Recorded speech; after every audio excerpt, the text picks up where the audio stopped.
당신은 지금 이 순간 누군가의 말 한마디에 마음이 찢어지는 듯한 아픔을 느끼고 있나요? 직장에서의 모진 말, 가족의 차가운 시선, 친구의 배신, 혹은 사회의 냉혹한 판단 앞에서 당신은 마치 바람에 흔들리는 갈대처럼 흔들리고 있을지도 모릅니다. 세상은 우리에게 끊임없이 상처를 주려 합니다. 때로는 의도적으로, 때로는 무의식적으로 말입니다. 당신이 아무리 선한 마음으로 살아가려 해도 세상은 당신의 약한 부분을 찾아내어 그곳을 찌르려 합니다. 그리고 당신은 그때마다 마음 깊숙한 곳에서 울음소리를 내며 왜 내게만 이런 일이 일어나는가 라고 절규하게 됩니다. 당신이 느끼는 이 고통은 결코 작은 것이 아닙니다. 밤잠을 설치게 하고 식욕을 잃게 하며 하루 종일 마음을 무겁게 짓누르는 이 감정의 무게를 나는 잘 알고 있습니다. 당신은 혼자가 아닙니다. 하지만 오늘 이 순간부터 당신의 인생은 달라질 것입니다. 왜냐하면 당신은 세상이 당신에게 줄 수 없는 것을 발견하게 될 것이기 때문입니다. 바로 하나님 안에서 발견되는 진정한 자유와 평안을 말입니다. 당신의 마음 깊숙한 곳에는 다른 사람들의 인정과 사랑을 받고 싶어하는 간절한 갈망이 있습니다. 이것은 하나님께서 우리를 사회적 존재로 창조하셨기 때문에 자연스러운 감정입니다. 그러나 문제는 우리가 이 갈망을 잘못된 곳에서 채우려 할 때 시작됩니다. 우리는 사람들의 칭찬을 들을 때 하늘을 나는 듯한 기분을 느끼지만 비판을 들을 때는 지옥의 깊은 구덩이로 떨어지는 것 같은 절망감을 느낍니다. 이것이 바로 우리가 다른 사람들의 의견에 의해 조종당하고 있다는 증거입니다. 당신은 혹시 아침에 일어나자마자 핸드폰을 확인하며 누군가 당신에게 메시지를 보냈는지, 소셜미디어에 당신이 올린 글에 누군가 반응했는지 확인하지 않나요? 그리고 기대했던 반응이 없을 때 하루 종일 기분이 가라앉지 않나요? 이것은 우리가 다른 사람들의 승인이라는 마약에 중독되어 있음을 보여줍니다. 우리는 자신도 모르게 다른 사람들을 우리 감정의 리모컨을 쥔 존재로 만들어버린 것입니다. 하지만 하나님께서는 우리에게 이보다 훨씬 더 깊고 안전한 사랑의 원천을 주셨습니다.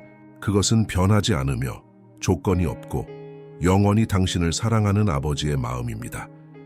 성경에는 어떤 상황에서도 흔들리지 않았던 한 사람의 이야기가 기록되어 있습니다.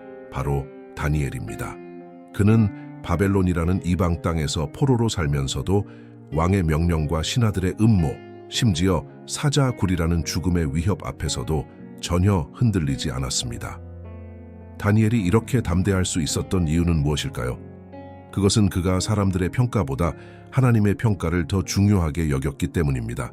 다니엘서 6장 10절을 보면 다니엘이 이 조서에 왕의 도장이 찍힌 것을 알고도 자기 집에 돌아가서는 윗방에 올라가 예루살렘으로 향한 창문을 열고 전에 하던 대로 하루 3번씩 무릎을 꿇고 기도하며 그의 하나님께 감사하였더라고 기록되어 있습니다. 여기서 주목할 점은 전에 하던 대로라는 표현입니다. 다니엘은 위기가 닥쳤다고 해서 갑자기 기도를 시작한 것이 아니라 평소와 같이 자신의 신앙 원칙을 지켰습니다. 그에게는 왕의 위협도, 신하들의 음모도, 사회적 압력도 그의 내면의 평안을 흔들 수 없었습니다. 다니엘의 이러한 담대함은 하루아침에 생긴 것이 아니었습니다. 그것은 매일매일 하나님과의 관계를 깊게 하며 하나님의 사랑과 신실하심을 경험하면서 자연스럽게 형성된 것이었습니다. 당신도 다니엘처럼 될 수 있습니다. 세상에 어떤 풍랑이 몰아쳐도 흔들리지 않는 내면의 평안을 소유할 수 있습니다. C.S. 루이스는 이렇게 말했습니다. 인간의 마음은 자신이 먹는 것으로 이루어진다.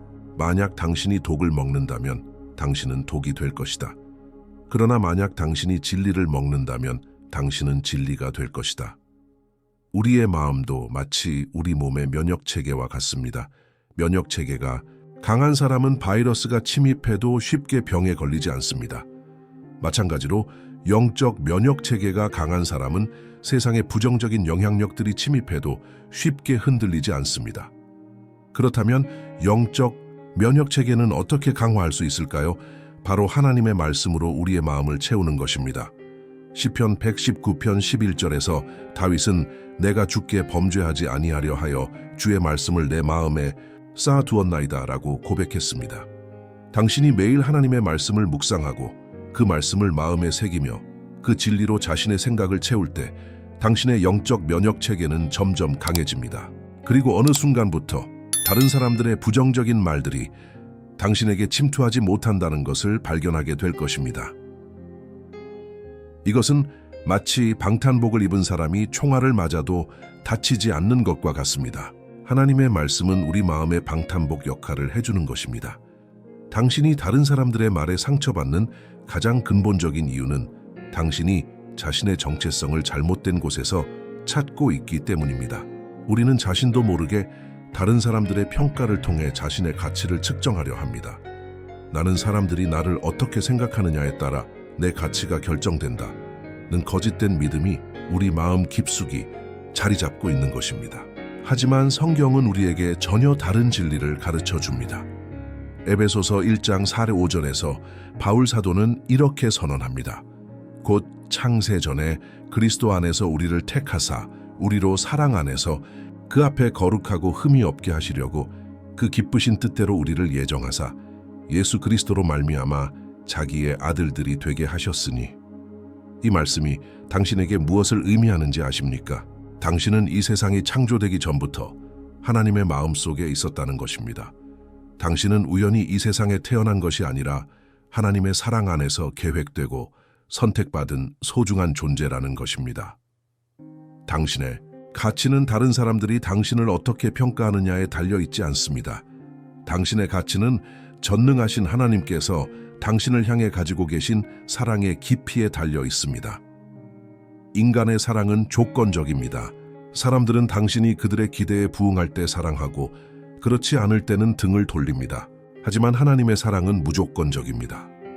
로마서 8장 38, 39절에서 바울은 이렇게 선언합니다. 내가 확신하노니 사망이나 생명이나 천사들이나 권세자들이나 현재 일이나 장래 일이나 능력이나 높음이나 깊음이나 다른 어떤 피조물이라도 우리를 우리 주 그리스도 예수 안에 있는 하나님의 사랑에서 끊을 수 없으리라. 이 말씀은 무엇을 의미합니까? 당신이 실수해도 실패해도 넘어져도 하나님의 사랑은 변하지 않는다는 것입니다. 당신을 향한 하나님의 사랑은 당신의 행동이나 성과에 달려있지 않습니다. C.S. 루이스는 이렇게 말했습니다. 우리가 하나님을 사랑하는 것이 아니라 하나님이 먼저 우리를 사랑하셨다. 이 사실을 깨달을 때 우리는 비로소 다른 사람들의 사랑에 목마르지 않게 된다. 당신이 하나님의 무조건적 사랑을 진정으로 경험할 때 당신은 더 이상 다른 사람들의 승인에 목을 매지 않게 됩니다. 왜냐하면 당신은 이미 우주의 창조주로부터 완전한 사랑을 받고 있기 때문입니다. 예수님께서는 요한복음 2장 19절에서 너희가 이 성전을 헐라 내가 사흘 동안에 일으키리라고 말씀하시며 자신의 몸을 성전이라고 하셨습니다. 이는 단순히 예수님의 몸에만 국한된 말씀이 아닙니다. 고린도전서 6장 19절에서 바울은 너희 몸은 너희가 하나님께로부터 받은 바 너희 가운데 계신 성령의 전인 줄을 알지 못하느냐고 말합니다. 즉, 당신의 몸과 마음이 하나님의 성전이라는 것입니다. 성전은 거룩한 곳입니다. 아무나 들어올 수 없고 아무 것이나 가져올 수 없는 곳입니다. 마찬가지로 당신의 마음도 거룩한 성전이므로 아무나 들어와서 함부로 어지럽힐 수 없는 곳이어야 합니다. 당신은 자신의 마음의 문지기가 되어야 합니다. 부정적인 생각, 상처 주는 말, 독이 되는 감정들이 들어오려 할 때 아니다, 이것은 내 마음의 성전에 합당하지 않다고 거절할 수 있는 권한이 당신에게 있습니다. 이것은 C.S. 루이스가 말한 내면의 견고한 성을 건축하는 과정입니다. 외부의 공격이 아무리 거세도 내면의 성이 견고하면 흔들리지 않습니다. 우리가 세상의 영향을 받지 않으려면 영적 분별력을 키워야 합니다. 모든 말이 다 진실한 것은 아니고 모든 비판이 다 타당한 것은 아니며 모든 의견이 다 들을 가치가 있는 것은 아닙니다. 히브리서 5장 14절은 단단한 음식은 장성한 자의 것이니 그들은 지각을 사용함으로 연단을 받아 선악을 분별하는 자들이니라고 말합니다. 영적으로 성숙한 사람은 무엇이 하나님께로부터 온 것이고 무엇이 원수로부터 온 것인지 분별할 수 있습니다. 당신에게 상처를 주려는 말들이 들려올 때 먼저 그 말이 하나님의 마음에서 나온 것인지 아닌지를 분별해 보십시오. 하나님은 우리를 정죄하시는 분이 아니라 사랑으로 교정하시는 분입니다. 만약 그 말이 당신을 절망으로 몰아넣고 자존감을 파괴하려 한다면 그것은 하나님께로부터 온 것이 아닙니다. 요한일서 4장 1절은 사랑하는 자들아 영을 다 믿지 말고 오직 영들이 하나님께 속하였나 분별하라고 권합니다. 이는 모든 목소리를 다 받아들이지 말고 그 근원을 분별하라는 의미입니다. C.S. 루이스는 악마는 우리 귀에 속삭이며 우리가 가치 없는 존재라고 말하지만 하나님은 우리 마음에 말씀하시며 우리가 사랑받는 존재라고 말씀하신다고 했습니다. 다른 사람들의 부정적인 영향으로부터 자신을 보호하는 가장 강력한 무기는 기도입니다. 기도는 단순히 하나님께 무언가를 구하는 것이 아니라 하나님의 임재 안으로 들어가는 것입니다. 시편 91편 1, 2절은 지존자의 은밀한 곳에 거주하며 전능자의 그늘 아래에 사는 자가 여호와께 말하기를 그는 나의 피난처시요 나의 요새시요 내가 의뢰하는 하나님이시라 하리로다 라고 선언합니다. 기도할 때 우리는 하나님의 은밀한 곳, 즉 그분의 임재 안에 거하게 됩니다. 그곳은 세상의 어떤 화살도 침투할 수 없는 안전한 피난처입니다. 당신이 누군가의 말에 상처받았을 때 즉시 기도로 하나님께 나아가십시오. 그리고 이렇게 기도하십시오. 하나님 아버지, 지금 제가 받은 상처를 아버지께 맡깁니다. 이 말이 저에게 어떤 영향도 주지 못하게 해주세요. 아버지의 사랑으로 제 마음을 채워주세요. 이런 기도를 할 때 당신은 즉시 하나님의 평안이 당신의 마음을 덮는 것을 경험하게 될 것입니다. 이것이 바로 빌립보서 4장 7절이 말하는 모든 지각에 뛰어난 하나님의 평강입니다. 예수님께서는 마태복음 5장 44절에서 나는 너희에게 이르노니 너희 원수를 사랑하며 너희를 박해하는 자를 위하여 기도하라고 말씀하셨습니다. 이는 불가능해 보이는 명령이지만 실제로는 우리를 자유롭게 하는 열쇠입니다. 당신을 상처 준 사람을 미워하고 원망할 때 당신은 그 사람에게 더욱 깊이 묶이게 됩니다. 하지만 그 사람을 용서하고 사랑할 때 당신은 그 사람의 영향력으로부터 완전히 자유로워집니다. C.S. 루이스는 이렇게 말했습니다. 용서는 죄수 하나를 자유롭게 하고 그 죄수가 바로 당신 자신임을 발견하게 한다. 이것은 감정적인 차원을 넘어선 영적인 원리입니다. 당신이 사랑으로 응답할 때 당신은 그 상황의 주도권을 하나님께 넘겨드리는 것입니다. 그리고 하나님께서는 그 상황을 당신의 유익을 위해 역사하십니다. 로마서 8장 28절이 약속하는 바와 같이 우리가 알거니와 하나님을 사랑하는 자, 곧 그의 뜻대로 부르심을 입은 자들에게는 모든 것이 합력하여 선을 이루느니라 하는 것입니다. 나는 지금 이 순간 성령님께서 주시는 말씀을 받고 있습니다. 이 글을 읽고 있는 당신에게 하나님께서 특별한 메시지를 주고 계십니다. 내 사랑하는 자녀야, 네가 지금까지 받았던 모든 상처와 아픔을 내가 다 알고 있다. 그리고 내가 내게 말하노니 이제부터는 그 누구의 말도 내게 상처가 되지 않을 것이다. 왜냐하면 내가 너를 내 사랑의 요새 안에 숨겨두었기 때문이다. 당신이 이 말씀을 읽고 있는 지금 이 순간 하나님께서는 당신의 마음에 새로운 확신을 심어주고 계십니다. 당신은 더 이상 다른 사람들의 의견에 의해 흔들리지 않을 것입니다. 이사야 54장 17절의 약속이 당신의 것입니다. 너를 치려고 만든 모든 연장이 쓸모없을 것이며 일어나서 너를 대적하여 송사하는 모든 혀를 네가 정죄하리니 이는 여호와의 종들의 기업이요 이는 그들이 내게서 받는 공인이라 여호와의 말씀이니라. 당신을 향한 모든 부정적인 말들이 효력을 잃을 것입니다. 왜냐하면 당신은 하나님의 자녀이고 하나님께서 친히 당신을 지키시기 때문입니다. 이론을 아는 것과 실제로 실행하는 것은 다릅니다. 당신이 다른 사람들의 영향을 받지 않는 사람이 되려면 매일의 영적 습관을 길러야 합니다. 첫째, 매일 아침 일어나자마자 하나님의 말씀을 읽으십시오. 특히 시편과 잠언, 그리고 신약의 서신서들을 읽으며 하나님의 사랑과 약속들로 당신의 마음을 채우십시오. 둘째, 하루 중 누군가의 말에 상처받거나 영향을 받았다고 느낄 때마다 즉시 기도하십시오. 하나님, 이 말이 저에게 어떤 영향도 주지 못하게 해주세요 라고 짧게라도 기도하십시오. 셋째, 잠자리에 들기 전에 그날 있었던 일들을 하나님께 맡기는 기도를 하십시오. 특히 상처받은 일이 있다면 그것을 완전히 하나님께 내려놓으십시오. 넷째, 찬양과 경배의 시간을 가지십시오. 찬양할 때 우리의 영은 하나님의 영과 하나가 되고 세상의 부정적인 영향력들은 자연스럽게 사라집니다. 다섯째, 성경 구절을 암송하십시오. 특히 하나님의 사랑과 보호하심에 관한 구절들을 외우고 수시로 되뇌십시오. 이제 당신은 새로운 정체성을 고백해야 합니다. 더 이상 당신은 다른 사람들의 말에 의해 좌우되는 연약한 존재가 아닙니다. 당신은 하나님의 사랑받는 자녀이며 그리스도 안에서 완전히 받아들여진 존재입니다. 매일 거울을 보며 이렇게 고백하십시오. 나는 하나님의 사랑받는 자녀입니다. 나는 그리스도 안에서 완전한 존재입니다. 아무도 아무것도 내게 상처를 줄 수 없습니다. 나는 하나님의 평안 안에 거합니다. 나의 가치는 하나님께로부터 옵니다. 이런 고백을 할 때 당신의 잠재의식은 점차 이 진리를 받아들이게 되고 실제로 당신의 삶의 변화가 일어나기 시작할 것입니다. 에베소서 4장 24절은 하나님을 따라 의와 진리의 거룩함으로 지으심을 받은 새 사람을 입으라고 말합니다.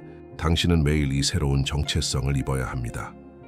C.S. 루이스는 우리는 우리가 생각하는 대로 되고 우리가 고백하는 대로 된다고 말했습니다. 그러므로 당신의 고백을 바꾸십시오. 이제 당신은 새로운 여행을 시작했습니다.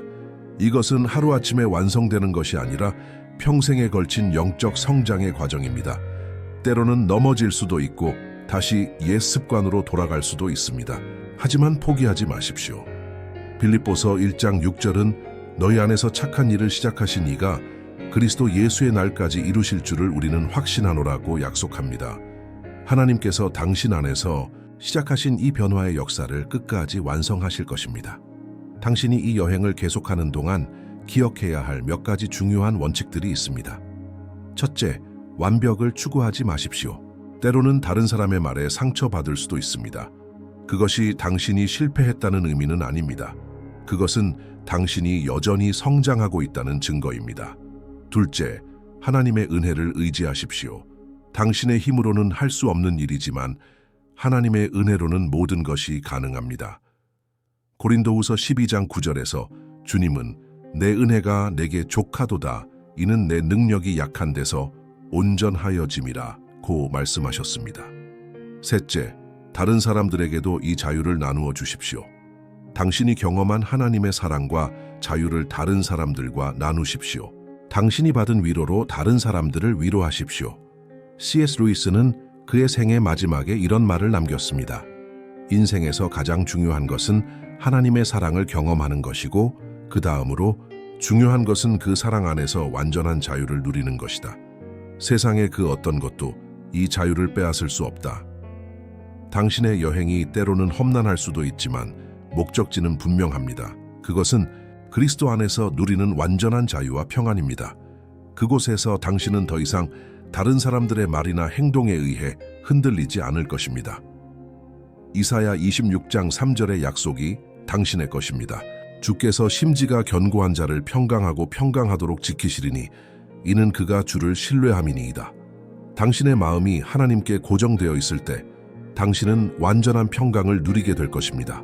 그리고 그 평강은 세상이 줄 수도 없고 빼앗을 수도 없는 하나님만의 선물입니다. 당신은 이제 새로운 사람입니다. 하나님의 사랑 안에서 완전히 자유로운 사람입니다. 더 이상 아무것도 당신에게 영향을 줄 수 없습니다. 왜냐하면 당신은 하나님의 자녀이기 때문입니다. 지금 이 순간부터 당신의 새로운 삶이 시작됩니다.